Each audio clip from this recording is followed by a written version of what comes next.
గవరలు ఉత్తర భారతదేశం నుండి వలస వచ్చి ప్రస్తుతం పశ్చిమ గోదావరిలో ఉన్న వేంగి, ఏలూరు సమీపంలో స్థిరపడ్డారు. అన్ని కోమటి ఉపవర్గాలు కూడా వెలమలు ఉత్తరం నుండి మాత్రమే వలస వచ్చారు. బ్రిటీష్ జనాభా గణన నివేదికలలో గవరాలు గౌరాలుగా నమోదు చేయబడ్డాయి.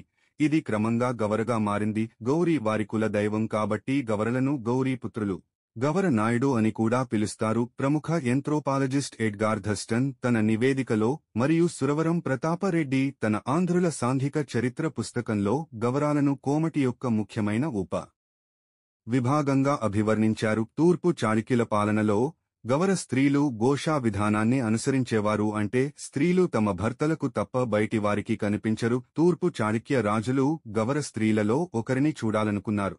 కాని గవర స్త్రీలు వారి ప్రతిపాదనను అంగీకరించలేదు. రాజు వారి ఇళ్లకు నిప్పు పెట్టమని ఆదేశించాడు. వారిలో కొందరు తమను తాము లోపలికి లాక్కుని ధైర్యంగా చనిపోయారు.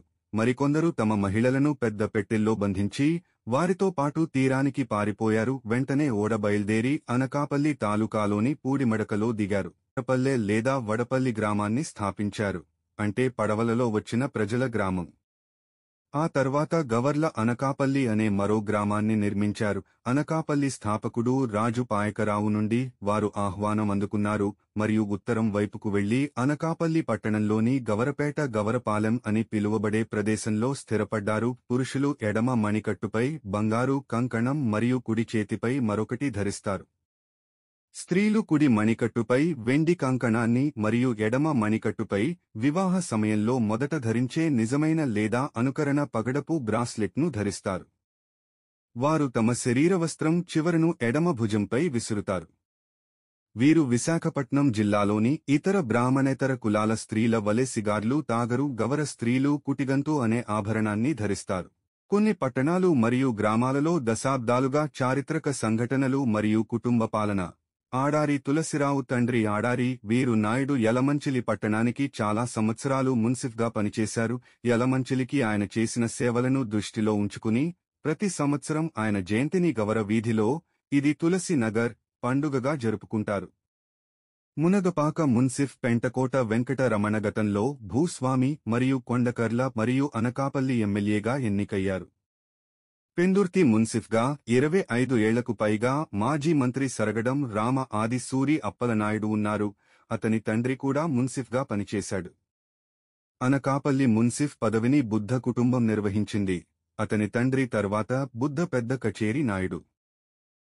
అనకాపల్లి ప్రసిద్ధ వెంకట స్వామి ప్రసూతి ఆసుపత్రికి శ్రీ కొనతాల జగ్గప్పల స్వామి నాయుడు నిధులు మరియు భూమిని విరాళంగా ఇచ్చారు. మరియు మర్చెంట్ అసోసియేషన్ తూర్పు మరియు పశ్చిమ గోదావరి జిల్లా గవర గ్రామాల జాబితా: దగ్గులూరు, చిల్లంగి, పాలూరు, గవర్లపాలెం, కొణితివాడ గ్రామం, శ్రీరంగపట్నం, కోరుకొండ మండలం, గౌరీ శంకరాపురం గ్రామం, జంగారెడ్డిగూడెం, ఎర్రగుంతలపల్లి, జీలుగుమిల్లి రోడ్డు, గవరపేటకు గ్రామం, తేటగుంట గ్రామం, సోమనారాయణంపేట, కిర్లంపూడి మండలం.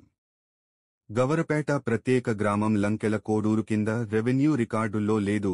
పాలకొల్లు పట్టణానికి సమీప. లక్ష్మీనారాయణపురం, అరవిల్లి మరియు వేంద్రాల మధ్య ఉంది. గవర్లపాలెం, రేలంగి మరియు అత్తిలి మధ్య ఉంది.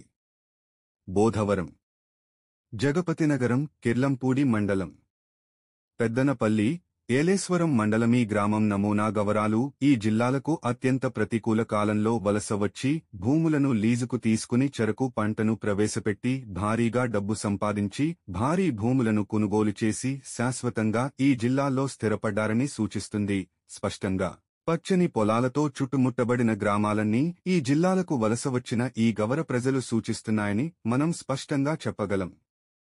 విశాఖపట్నం జిల్లా గవర గ్రామాలు: మునగపాక, బెల్లం తయారీకి ప్రసిద్ధి, బెల్లం వ్యాపారులు. వాడ్రపల్లి, గవర్ల అనకాపల్లి, హరిపాలెం, అరబుపాలె, బెల్లం తయారీ, నాగులపల్లి, తిమ్మరాజుపేట, తోటాడ, గణపర్తి, సిరసపల్లి, పాటిపల్లి, మేలుపాక, ఉమ్మలాడ, పిసినికాడ, వెంకుపాలె, గొబ్బూరు, అరిపాక, నల్లరేగుపాలెం.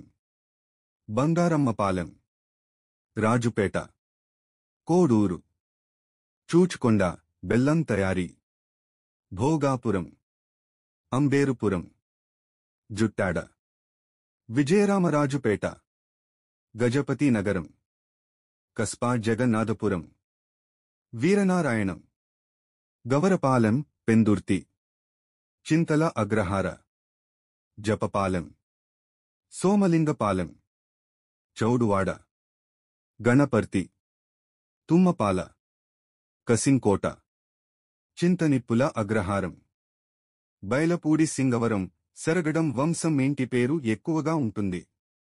జగ్గన్నపేట, అచ్యుతాపురం మండలం, పిసిరసపల్లి, మునగపాక మండలం, మూలపేట, మునగపాక మండలం, రాయపురాజుపేట.